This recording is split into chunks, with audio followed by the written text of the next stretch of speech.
Tonight, Jean Chrétien in Cuba, pressing Castro on human rights. I don't think that he was very happy. He would have preferred me not to raise it, obviously.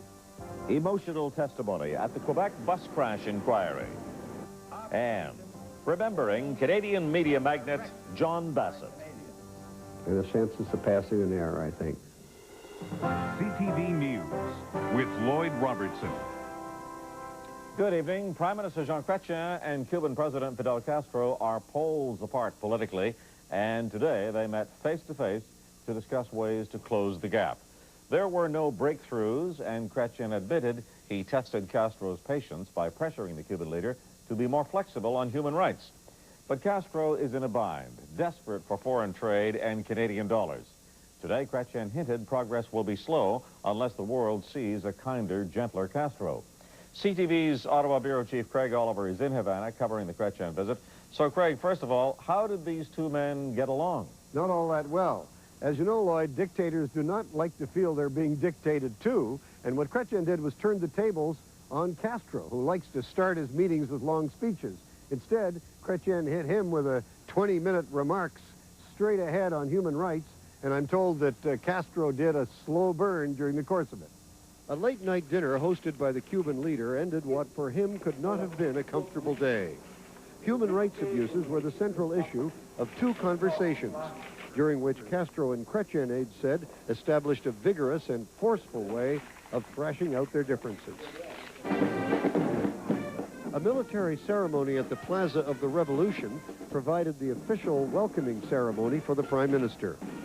The two leaders stood for a march past in which Cuban soldiers showed off their best goose-step style. The last of the old Soviet-style communist dictators is still refusing to loosen his iron grip on the island. The Prime Minister kicked off his first two-hour one-on-one conversation with Castro by going directly to human rights for an unbroken half hour. The Prime Minister was walking a fine line, judging how much criticism Castro can tolerate. And clearly, Chrétien felt he came close to the limit. I don't think that he was very happy. He would have preferred me not to raise it, obviously. Elizardo Sanchez is Cuba's leading human rights activist. He has spent 8 years in Cuban prisons, his home enclosed by steel fencing as a result of 10 attacks by government-inspired mobs. He believes that Canada's policy of low-key but steady pressure on the regime is paying dividends. Mediante una hostilidad permanente durante más de 3 décadas. I think that the Canadian government is obtaining more through a constructive dialogue than the United States government through a pressure policy for more than 3 decades. After their first day of face-to-face meetings, Chrétien's foreign affairs advisors believe that Castro may eventually release some more political prisoners, but that in the larger issues, he just doesn't get it on the need to ease up on political repression here in order to improve the economy of this island. Lloyd? Yes, Craig, so when Prime Minister Chrétien arrives back in Canada, is he going to be able to hold anything up and say, there, my visit to Cuba was worthwhile because, etc.? Probably not a great deal, although he will point to that if the political prisoners are released, as people here expect. But that doesn't mean he shouldn't have tried. I think he came here offering Castro the chance to be Gorbachev, to make some kind of dramatic change here and to join the rest of the countries in the hemisphere. But Castro apparently is terrified that if he starts to let go, the whole thing will fall apart on him. He's a true believer, an old commie, and I think that he's going to take this whole island down with him if he has to. There was some criticism today of the Prime Minister not criticizing Castro immediately on his remarks yesterday when he compared the embargo by the Americans to the Holocaust. Was the Prime Minister trying to get back at Castro in any way today that you could see? Well, as for yesterday, that was a tightly scripted event. I think Chrétien was very surprised by those remarks, but just didn't feel he was in the position there at the airport to start the trip by criticizing his host. Today, he did vaguely respond. He said that he told Castro he thought his remarks were tough, whatever that means, and he did say that he told Castro that the Americans are Canada's very good friends. But as for really taking him on, repudiating him on that, as some people feel he should have, he didn't do that. Thanks very much, Craig. Good night, Lloyd. The White House is watching Jean Chrétien in Cuba very closely. Spokesman Mike McCurry thinks Canada will play a big part in bringing a political shift in the Caribbean nation. Well, we believe that Prime Minister Chrétien's visit will ultimately be helpful, because one thing that he will surely do is to remind Fidel Castro of the insistent desire of the international community to see peaceful change occur in Cuba, to see respect for human rights and democracy. Now, we have, as you know, a disagreement as to tactics with the government of Canada, but no disagreement whatsoever as to what we want history to write, which is the chapter of change that needs to come, and come soon, to Cuba. Chrétien will end his Cuban visit tomorrow with a stroll around Old Havana. The Prime Minister is hurrying back from Cuba to face a showdown vote tomorrow in the House of Commons. The vote will be over a reform proposal to compensate all people infected with hepatitis C from tainted blood.